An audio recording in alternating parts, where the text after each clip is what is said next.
वो हमारी बात सुने, लेकिन ऐसा करा पाना काफ़ी मुश्किल होता है। एक बार के लिए तो आपको ये लग सकता है कि पैसे आ जाने से या बॉडी बना लेने से लोग आपकी रिस्पेक्ट करने लगेंगे, और ये बात एक हद तक सच भी है।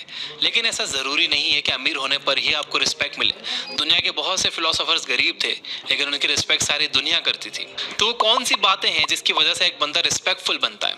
इस वीडियो में हम ऐसी 5 बातें जानेंगे जिनकी हेल्प से आप लोगों से रिस्पेक्ट पा सकते हो। ये टिप्स रॉबर्ट ग्लोवर की बुक नो मोर मिस्टर नाइस गाय से ली गई हैं। तो आइए इनके बारे में एक एक करके जानते हैं। Number 1, learn to stand up for yourself. Nice guys वो लोग होते हैं जो किसी भी झगड़े में नहीं पड़ना चाहते। अगर आप इन्हें कुछ बुरा भला भी बोल दोगे तो भी आपको ये पलट कर जवाब नहीं देंगे। ये हमेशा दूसरों का कहा मानते हैं और इन्हें ना बोलने में बहुत झिझक होती है। इस तरह के लोग किसी भी तरह के कन्फ्रंटेशन से डरते हैं और इस वजह से अक्सर अपने थॉट्स और ओपिनियंस को अपने पास ही रखते हैं। वो किसी को भी ऑफेंड नहीं करना चाहते। अगर आपको लगता है कि ये सारी क्वालिटीज आप में है तो आप एक नाइस गाय हो। इसी वजह से लोग आपकी रिस्पेक्ट नहीं करते।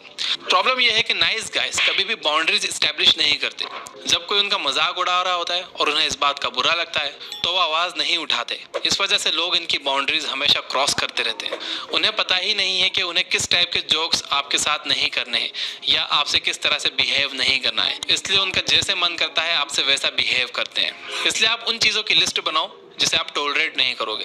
नेक्स्ट टाइम जब भी कोई बंदा आपकी इन बाउंड्रीज को क्रॉस करे तो बिना अपना टेम्पर लूज किए उसे ये बताओ कि आपको इस तरह का बिहेवियर पसंद नहीं है। अगर आप एक स्टूडेंट हो और स्कूल में कोई आपको बुली करता है तो स्टैंड अप अगेंस्ट हिम। लोग आपको तंग इसलिए करते हैं क्योंकि उन्हें पता है कि वो आपके सर पर हाथ मार के निकल जाएंगे और आप उन्हें कुछ नहीं कहोगे। अगर आप एक बार अपने लिए खड़े हो जाओगे तो लोगों को ये पता लग जाएगा कि वो बिना किसी नेगेटिव कॉन्सिक्वेंसेस के आपको परेशान नहीं कर सकते। याद रहे, इस फाइट में आपका जीतना जरूरी नहीं है, सिर्फ अपने लिए खड़ा होना जरूरी है। बुलीज हमेशा इजी टारगेट खोजते हैं, इसलिए आप खुद को एक इजी टारगेट मत बनने दो। अपने लिए खड़ा होना शुरू करो। जब कोई आपकी लाइन क्रॉस करे तो उससे अकेले में जाकर शांत दिमाग से कहो कि आप नेक्स्ट टाइम इस तरह के बिहेवियर को बर्दाश्त नहीं करोगे। Number 2, don't be passive aggressive. Nice guy के साथ प्रॉब्लम ये होती है कि वो अक्सर पैसिव अग्रेसिव हो जाते हैं। आपको लगता है कि अगर आप अपना गुस्सा या फ्रस्ट्रेशन अपने अंदर दबा कर रखोगे तो वो गायब हो जाएगा, लेकिन ऐसा नहीं है।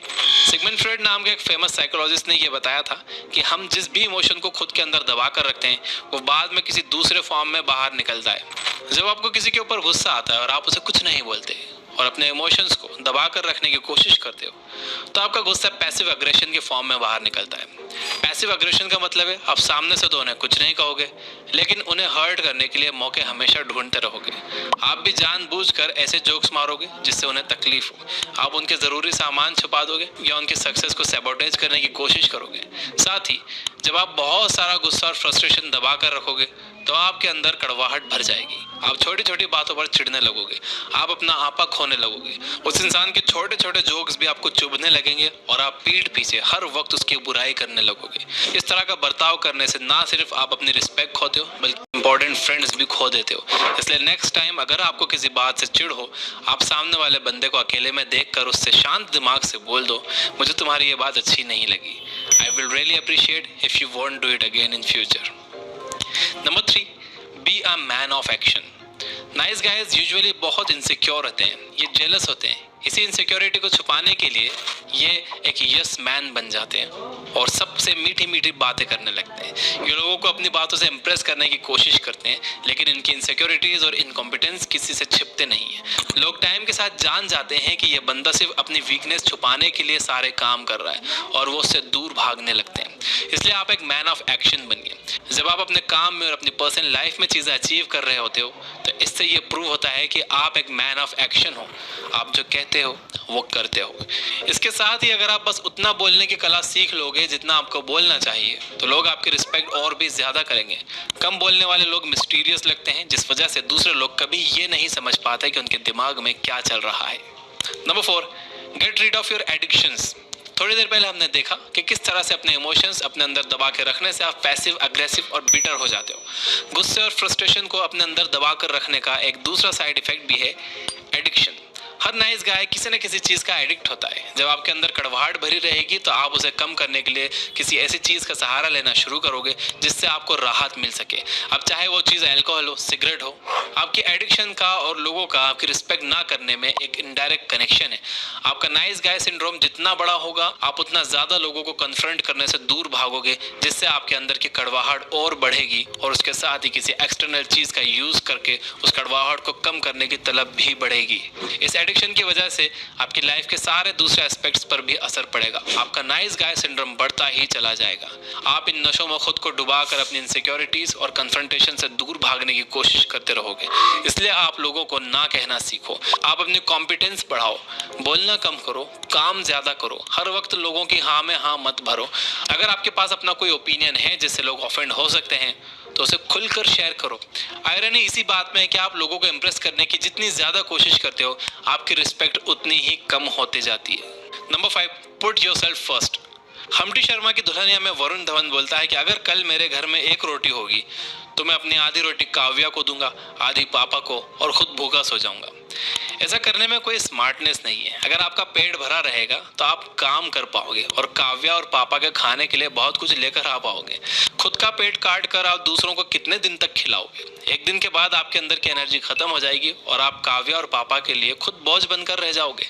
ऐसे में ना तो आपको काव्या प्यार करेगी, ना ही पापा। आपकी नीड्स को पहले रखने का मतलब ये नहीं है कि आप सेल्फिश हो। अपनी नीड्स और गोल्स को पहले रखकर ही आप सक्सेसफुल बनोगे। एक बार आप सक्सेसफुल हो गए तो आप अपनी फैमिली के लिए, सोसाइटी के लिए और दुनिया के लिए बहुत कुछ कर सकते हो। गरीब और नाकाम आदमी अपना ही ख्याल नहीं रख पाएगा तो वो दूसरों का ख्याल कैसे रखेगा? एरोप्लेन में भी जब ऑक्सीजन लेवल ड्रॉप होते हैं तो एक अनाउंसमेंट होती है कि आप सबसे पहले अपने मुंह पर मास्क लगाओ। भले ही आपके बगल में एक बच्चा है या बुजुर्ग है जो खुद से मास्क लगा नहीं पा रहा हो, आप सबसे पहले खुद मास्क लगाओ और फिर उनके हेल्प करो। ऐसा है इसलिए क्योंकि ऑक्सीजन लेवल होने के थोड़ी देर बाद आप अपना होश खोने लगोगे। ऐसे में आप तो चक्कर खाकर गिरोगे ही, आपके साथ आपका बच्चा और वह बुजुर्ग भी जाएंगे। खुद की केयर करके ही आप उस पोजीशन पर पहुंचते हो जहां पर आप दूसरों की केयर कर सकते हो। इसलिए अपने गोल्स, बॉडी की नीड्स और एस्पिरेशंस की रिस्पेक्ट करना सीखो। लोगों को ना कहना सीखो ताकि आप अपने लिए ज्यादा टाइम निकाल सको और ज्यादा सक्सेसफुल हो सको। लास्टली, नाइस गाय ना होने का मतलब ये नहीं है कि आप छोटी छोटी बातों पर हर वक्त लोगों से झगड़ा करते रहो और लोगों से जबरदस्ती अपने रिस्पेक्ट करवाओ। इसका मतलब यह है कि आप अपने कम्युनिकेशन स्किल्स को इंप्रूव करके लोगों को अपनी बाउंड्रीज के बारे में बताओ। ना कहना सीखो। जरूरी मैटर्स में अपने ओपिनियन दो, भले ही उससे कुछ लोग ऑफेंड हो जाएं। जहां जरूरी हो वहां पर चुप रहो। अपनी फील्ड में सक्सेसफुल होने की कोशिश करो और लास्टली, खुद की नीड्स को दूसरों की नीड्स से पहले रखो। इन